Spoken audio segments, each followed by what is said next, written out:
Hello guys, I'm Nijin. I'm so happy to share the presentation of EmoNet deep emotion recognition using CNN in the basis of speech. This is my final project of being a data science intern at CODERS. So let's get into the agenda. So this presentation consists of executive summary, introduction, methodology, results, conclusion, and finally the appendix.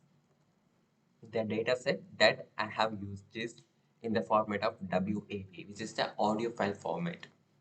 So I have used the Python API called Libroza for processing those audio files. I have created a custom-made CNN model, which is convolutional neural network model for classifying the emotions. The title of this project exactly matches with the problem that have to be sorted out, which means like the neural network has to be implemented in order to classify those speech emotions from the data set. So like when I say hooray, I'm happy, so it has to classify this as I'm happy. And if I say alas, it's a bad day, if it's so, it has model has to predict that it's a sad emotion. Okay, then the custom model has been tuned with hyperparameters to get a better prediction and the results. So now let's get into methodology.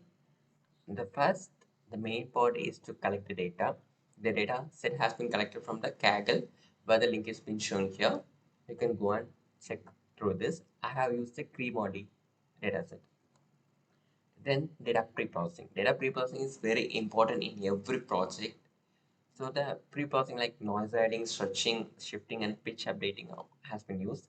The term noise adding refers to the adding of some random noises because in real-time application there will be some noise.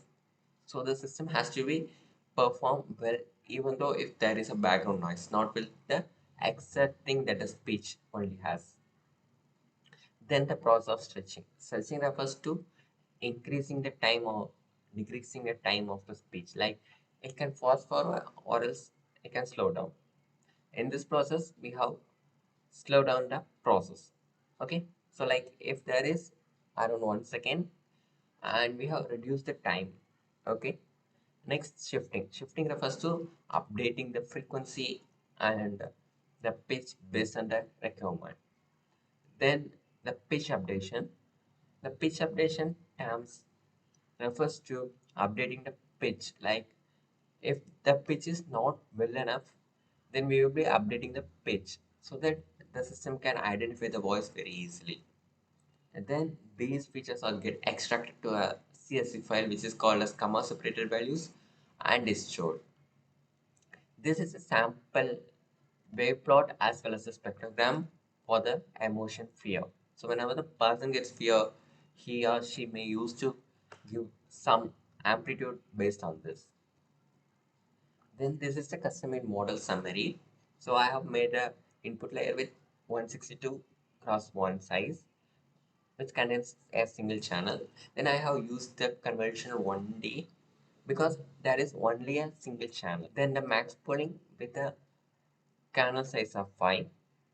Then finally I have used a flattened layer, then the fully connected layer, where the first dense layer contains 512 of units. All the layers has been activated with a real function. So either it can be 0 or it can be greater than 0. So this is the property of the rail of activation function. If the function doesn't exist, then it will be a linear model, which is not very good to classify this.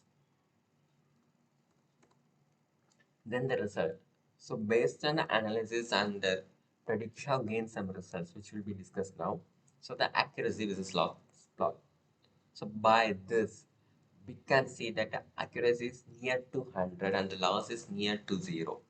So we can say that the model is performing very well in the training data set. Then let's say about a confusion matrix. So based on the confusion matrix, the model is good, but see, like for the actual data as well as the predicted data, it's not classifying exactly what it has to be done.